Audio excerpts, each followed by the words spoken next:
ଭଲ ଲାଗୁଛି ନା ନାଇଁ କହୁନାହାନ୍ତି। ବହୁତ ବଢ଼ିଆ ଲାଗୁଛି। କୋଉଥିରେ କରୁଛୁ? କୋଉଥିରେ କରିଛି? ହଉ ମୁଁ କହୁଛି ଆଉ। କିନ୍ତୁ ଆଜି ପୋଇ ପତ୍ରରେ ଗୋଟେ କାକେରା କରିକି ତାର ଗୋଟେ ତରକାରୀ ବନେଇବା। ତ କେମିତି କ'ଣ ବନଉଛି ଭିଡ଼ିଓ ଶେଷ ପର୍ଯ୍ୟନ୍ତ ଦେଖନ୍ତୁ। ଚାଲନ୍ତୁ। ଏଇ ଯେଉଁ ବିରିକୁ ବତୁରେଇକି ରଖିଦେଇଥିଲି ତ ଭଲ ଭାବରେ ବତୁରେଇଛି। ଏବେ ତାକୁ ମୁଁ ଗ୍ରାଇଣ୍ଡିଙ୍ଗ କରିଦେବି। ଏଠି ମୋର ବିରି ଭଲ ଭାବରେ ଗ୍ରାଇଣ୍ଡିଙ୍ଗ କରିଦେଲି। ତାଥିରେ ମୁଁ ବାଇଣ୍ଡିଙ୍ଗ ପାଇଁ ବେସନ ନେଉଛି। ଚାମଚ ବେସନ ଏଠି ନେଇଗଲି। ମୁଁ ଲୁଣ ହଳଦୀ ଟିକେ ଆଡ଼୍ କରିନେଲି। ଏଠି ଚାହିଁଲେ ଆମେ କର୍ଣ୍ଣଫ୍ଲୋର୍ ବି ନେଇପାରିବା। ତ ମୁଁ ଏଠି କର୍ଣ୍ଣଫ୍ଲୋର୍ ନେଇନି। କର୍ଣ୍ଣଫ୍ଲୋର୍ ନେଲେ ଟିକେ ବାଇଣ୍ଡିଙ୍ଗ ଭଲ ଆସିବ। ତ ଏହାକୁ ପାଣି ନ ଦେଇକି ଏକୁ ଭଲ ଭାବରେ ଏଠି ମୁଁ ଗୋଳେଇ ନେଲି। ଏଠାକୁ ମୁଁ ଭଲ ଭାବରେ ଫେଣ୍ଟି ନେଲି। ଏପଟେ ମୁଁ ଛାଣିବା ପାଇଁ ତେଲ ଗରମ କରିଦେଇଛି, ବସାଇ ଦେଇଛି ଗରମ ହେବା ପାଇଁ। ସେପଟେ ଚାଲନ୍ତୁ କାକରାଟା ଗଢ଼ିବା କେମିତି ମୁଁ ଛାଣିବି।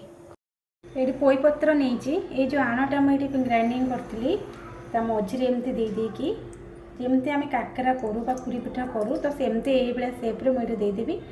ତ ଏଇଭଳି ଭାବରେ ଦେଇକି ତାକୁ ଛଣା ହେବ। ତ ଏମିତି ଭାବରେ ମୁଁ ସବୁତକ ପତ୍ରକୁ ଏମିତି ଗ୍ରାଇଣ୍ଡିଙ୍ଗ କରିଦେବି।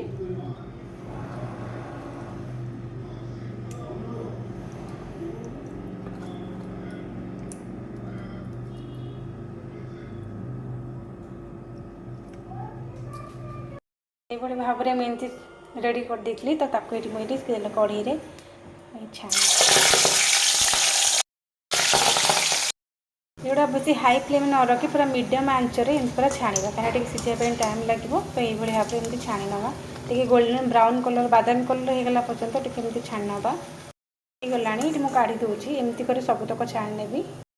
ଏଗୁଡ଼ାକ ମୁଁ ଭଲ ଭାବରେ ଏମିତି ଛାଣିକି ରଖିଥିଲି। ଆଳୁ ମଧ୍ୟ ଭାଜିକି ରଖିଦେଇଛି।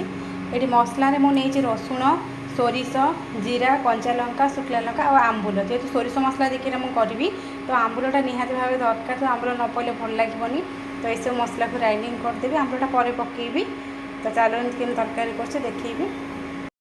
ପ୍ରଥମେ ଏଠି ପ୍ୟାନ୍ରେ ତେଲ ଗରମ ହେଲା ପରେ ଟିକେ ସୋରିଷ ଫୁଟାଇ ଦେଇଥିଲି।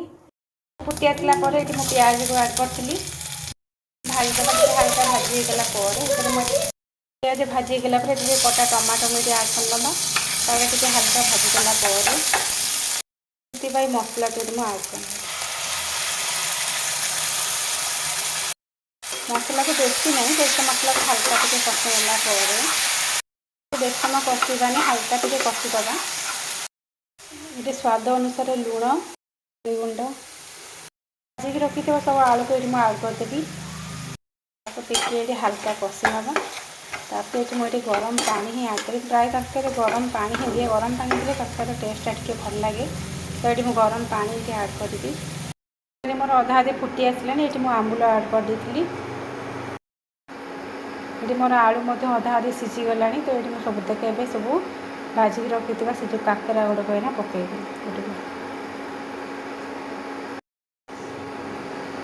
ପାଇଁ ଛାଡ଼ିବା। ଟିକେ ସିଝିଗଲା ପରେ ତରକାରୀ ରେଡ଼ି ହେଇଯିବ। 5 ମିନିଟ୍ 10 ମିନିଟ୍ ପାଖାପାଖି ଟିକେ ଫୁଟାଇଦେବା। 5 ମିନିଟ୍ ଫୁଟିଗଲେ ହେଇଯିବ। ତରକାରୀ ମୋର ଫାଇନାଲି ଏଠି ମୁଁ କଞ୍ଚା ଲଙ୍କା 2ଟା ଖଣ୍ଡେ କାଟିକି ଆଡ଼୍ କରିଦେଲି। ତରକାରୀ ମୋର ଏବେ ରେଡ଼ି ହେଇଗଲାଣି। ଏ ତ ପାଣି ଆଉ ଟିକେ ଟାଣିଯିବ। ଟିକେ ଗ୍ରେଭି ରହିଲେ ଭଲ ଲାଗିବ। ବେଶୀ ପାଣିଚିଆ ଭଲ ଲାଗିବନି। ଟିକେ ଜୁକଜୁକିଆ ହେଲେ ଭଲ ଲାଗିବ। ମାଙ୍କ ପାଇଁ ଏଠି ବାଢ଼ିକି ପୁରା ରେଡ଼ି କରିଦେଲି। ତ ଚାଲନ୍ତୁ ଦେଖିବା ସେ ଖାଇକି କ'ଣ କହୁଛନ୍ତି।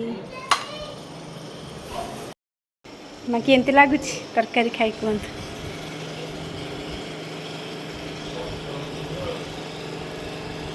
ଭଲ ଲାଗୁଛି ଖାଇଲେ?